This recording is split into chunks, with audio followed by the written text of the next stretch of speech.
أخيا ورتل القرآن اصبح بصوتك اسمع الأكوان اقرأ كلام الله داوي نفوسنا لنحس في أعماقنا الإيمان كالحجارة قسوة فإن القرآن حين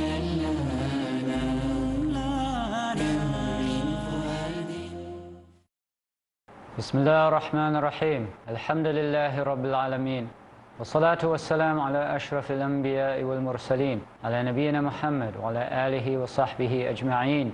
اللهم علمنا ما ينفعنا وانفعنا بما علمتنا إنك أنت الجواد الكريم. Assalamu alaikum wa rahmatullahi wa barakatuh. Welcome back to our series, Reflections on the Quran. We were talking in earlier episodes about the importance of Quran to Islamic civilization, the efforts that Muslims have made to preserve it and to preserve the means by which to understand it. Now, as is pretty obvious to anybody who's studied any history, the public role of Islam has been in a state of decline over the last few centuries. A part of that is due to external causes, and a part of it is due to internal causes. With regard to the relationship between the two, it's a well-known fact that if there's an epidemic, there are certain individuals that will succumb to that outside infection, and others who have resistance that will not succumb. So the health of individual that is confronted with this outside disease has a lot to do with how the disease will affect them, or that outside challenge. In ecology, I remember reading about there's some kind of beetle that attacks a certain kind of tree, and when the trees are vigorous and the sap that flows within the tree equivalent of a vein, I don't know what you call it. So when the sap, in some trees, the sap is plentiful, and when the beetle tries to dig into that kind of a tree, the sap repels it. So it doesn't see that tree as being a fitting tree to bore into, to tunnel into. It'll go look for another tree. So another tree where the sap is not flowing as strongly, the beetle will find that more suitable to bore into. So yes, there were external factors that led to the conquest of Muslim lands, but there were also internal factors. So part of the process of trying to figure out what's gone wrong, one of the early steps in that process was Muslims who looked at the received understanding of the Qur'an and compared it by themselves going to the Qur'an and saying, wait a minute, not everything that scholars have been telling us is a clear indication of the texts. So you have this process of revisionist Tafseer of the Qur'an, which has continued down from those earliest modernist Tafseers of the 19th century. And at this point you have this school of new reading of the Qur'an and new reading of the Sunnah, but a lot of the focus is new reading on the Qur'an itself. So how valid are these new readings? To what extent should our understanding of the Qur'an be based upon ancient explanations of it? These are critical issues that confront the Muslims, because there are two aspects to the learning of the meanings of the Qur'an. If we bypass the understanding of the early generations entirely, then we have divorced ourselves from the understanding of those who were closest to the process of revelation, particularly the Sahaba, but also the generation or two that followed them. So if we disregard that entirely, then the Qur'an becomes much more of a plaything in the hands of people who are not following the proper rules, the methodology for understanding it. So one of the issues with tafsir, or with interpreting any text, is that anybody, when reading any text, brings to it a background, the experiences that they had in life, the kind of education they received. These things impact their outlook on the world. So it is, some level, it's unavoidable to bring that to the text. And however, when that text is the Qur'an, then just imposing your view upon the Qur'an is invalid. So every generation has to also look for the relevance of the Qur'an to the world in which they're living.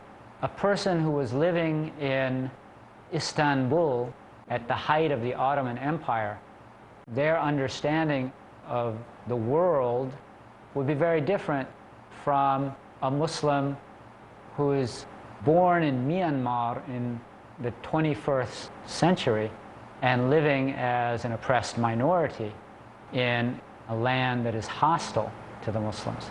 So the experience that the people in Myanmar bring to the Qur'an and the world view would be very different than somebody who was living at a time when Islam was powerful and that it ruled the affairs of public life in countries where the Muslims were dominant. You have situations nowadays in majority Muslim countries where you have this battle between secularist governments and Islamist oppositions. You have differing interpretations of Islam between various schools of thought. So everybody comes to the Qur'an with some factors that would influence the way that they would look at it. But there has to be some kind of an objective methodology by which these views can be measured. So it is not to say that finding new meanings in the Qur'an is prohibited, because the Qur'an is an endless source of divine guidance. And it has maintained its relevance to human life down through the centuries, and it's still relevant today, and it will still be relevant tomorrow. And one of the tasks of the scholars of tafsir in every generation is to point out to people how the Qur'an is relevant to their lives that they're living now. And that's part of the reason that tafsirs continue to be composed over the passage of centuries. There's always somebody in every generation who undertakes a tafsir of the Qur'an. And in many cases, there are many people in a given generation who did that. If the tafsir of the Qur'an was something, it was locked in a certain period of time, then these subsequent tafsirs after that, what would be the need for them, and would they even be valid? That issue would have arisen, and to the best of my understanding, there hasn't been that kind of a rejection that, hey, you know, all the tafsir that needs to be written has already been written. You have no right to write a tafsir in this time. I'm not aware that scholars ever said that. Scholars would point out that, hey, so-and-so, he wrote this tafsir, and here he said something, and that contradicts this principle of the religion, or it contradicts this thing, which is also part of the Qur'an, or it contradicts what is a well-known aspect of the Sunnah. Criticisms have been and will continue to be directed at interpretations of the Qur'an based on that conflict between a particular interpretation and something which would override it or indicate that that interpretation is flawed. So now let's start looking at the process or the methodology that has been agreed upon pretty much by scholars down through the ages, that there's these steps involved in understanding the Qur'an. Now the first step that sometimes you see in the list is you understand the Qur'an by the Qur'an. But that really presupposes that you already understand the wordings. We're going to take a break here. We'll come back and pick this up, inshallah.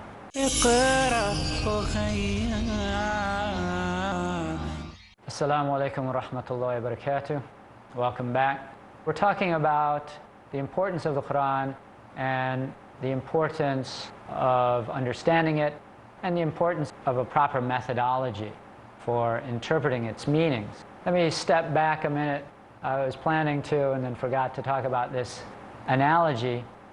Previously we were talking about the recession or the shrinking of Islam from the public life of the Muslims, the public domain.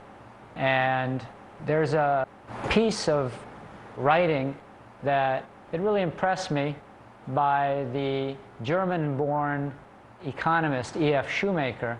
He wrote a seminal book of the early 70s called Small is Beautiful, where he challenged some of the economic precepts that were dominant in how development takes place, particularly in the third world.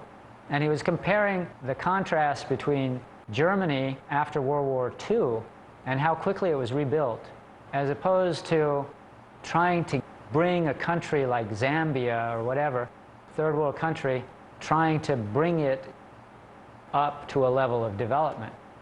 Now, there are all kinds of factors for why that is. One of the factors that he mentioned, which is relevant to our topic here, he said that by the end of World War II, Germany, many of the cities looked like the surface of the moon. They had just been thoroughly destroyed. But there were people left who remembered how that system worked. So every individual had a picture of the way a developed society functions. And there was the human capital present in that society where particular skills that are needed to run a modern society were present. Obviously, not every person has all those skills, so they have to be distributed amongst the members of the society. But the thing that they all had in common, more or less, was an understanding or a mental picture of the way a modern economy, modern society functions. In a place like Zambia, I don't want to pick on Zambia, but let's say the Congo, which is even more, I mean, Zambia is at least a functioning country. Congo has been kind of like a basket case for years. So at the time that the colonial power in the Congo left the Congo, in contrast to some other colonial powers like England, which at least educated some portion of the local population in order to become public servants and to be able to carry on functions of administration in the country. At the time that Belgium left the Congo, there was, if I recall correctly, there was one person in the country who had a bachelor's degree, and he became the president of the country. I can't remember what his exact qualification was. It might have been postgraduate. But the number of graduates, even from high school, was almost non-existent. So to bring a country like that into the modern era, the people, the human capital required to do that just wasn't there. So the country has been struggling ever since independence. How is any of that relevant to the Qur'an and to the role of Islam in modern Islamic, modern Muslim countries? In order for Islam to be returned to people's lives, individually and collectively, people have to understand what the message is. So that idea of having a mental picture of the way the thing is supposed to work, the way a functioning Islamic society should work. If that's present in the minds of the individuals who make up the society, then achieving it in the real world becomes possible. Of course, there will be challenges, so many challenges, and part of the challenge there is that there will be different interpretations based upon the core text of what it means to apply Islam in the times in which we're living. But if people don't have a picture of how it's supposed to work based upon those core texts, then the task will not be difficult, it will be impossible. So let's get back now to some of the process required in returning to the Qur'an and searching in it for meanings, discovering the meanings of the Qur'an. So because the Qur'an is in a particular language, then understanding that language becomes critical to having direct access to the message. Now, if you're a non-Arabic speaking Muslim, which is actually the majority of the Muslims in the world are non-Arabic speaking, then that impairs your ability to understand the Qur'an directly. So you are now dependent on a translator's understanding of the Qur'an. And one of the features of Arabic or any language is that sometimes a word will have shades of meaning, and when you're translating, you have to pinpoint one of those particular meanings in order to express it in that other language. So you have to narrow down the range of meanings, choose one of them. So that's one thing. So a certain amount of meaning is always lost in the translation process of any text from one language to another. Another feature is that sometimes translators, they take a shortcut to explaining what a word means. Instead of using 4 or 5 words, use something that's close to it, which has a linguistic relationship to the word in the Arabic. So, for instance, one of the missionary attacks upon the Qur'an was the fact that it uses, where Qur'an is threatening the magicians, لَأُصَلِّبَنَّكُمْ. He says, I will crucify you. If you check almost any English translation of the Qur'an, it says crucify. So the kind of execution that was used in Palestine by the Romans, that they say that Jesus was crucified, was that there was this cross that was a vertical member and then a horizontal member, and that, you know, anyone who was sentenced to death was nailed to it. And that the criticism of the Qur'an was, wait a minute, you know, this way of executing people that the Romans used, which is called crucifixion, this wasn't practiced before the Romans. So therefore the Qur'an made a historical error. You know, somebody who didn't understand history wrote that text. And I referred earlier to the website Islamic Awareness and how they refuted another missionary attack upon the Qur'an from a similar kind of angle, that the use of the word dirham in the sale of Yusuf was anachronistic, a historical error. They also responded to this criticism, and they went into this deep, deep analysis of what the word sallaba or yaslibu, what it means in the Arabic language. So originally what it meant was impaling. You know, there was a stake and the person was placed on the sharp point of the stake and it went through the person. So one of the things that happens in that process is that the person starts bleeding because they've been impaled, and eventually you get this fluid that's called salib, and I forget the exact word, it may be another variant of the root word.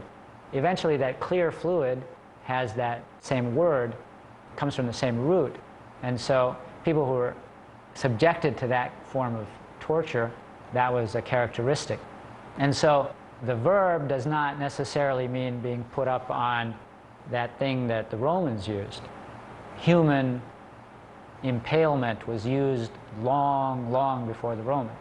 So here you have an example of where the Christian missionary was reading English translations of the Qur'an, and they probably checked quite a few of them, and they all said crucified. And so they said, well, you know, they all saying the same thing, that must be an accurate translation. And so that was an example of where the translator just uses a shortcut for the sake of using one word instead of 3 or 4, and there's subtle distortion of the meaning. Sometimes it's pretty clear that there's really an error in translation. In Surah Al-Anbiya, where it describes Yunus, when he left his city, وَظَنُّونِ إِذْ ذَهَبَ مُغَاضِبًا فَظَنَّ أَن لَّن نَّقْدِرَ عَلَيْهِ. The way that that's translated is to this effect, that talking about Yunus, that when he left, he went away angry, talking about his departure from Nineveh after his people rejected his message. And some of the translation says, and he thought that we would not have power over him. That's a mistranslation, because one of the meanings of the word naqdir is to tighten or straighten things.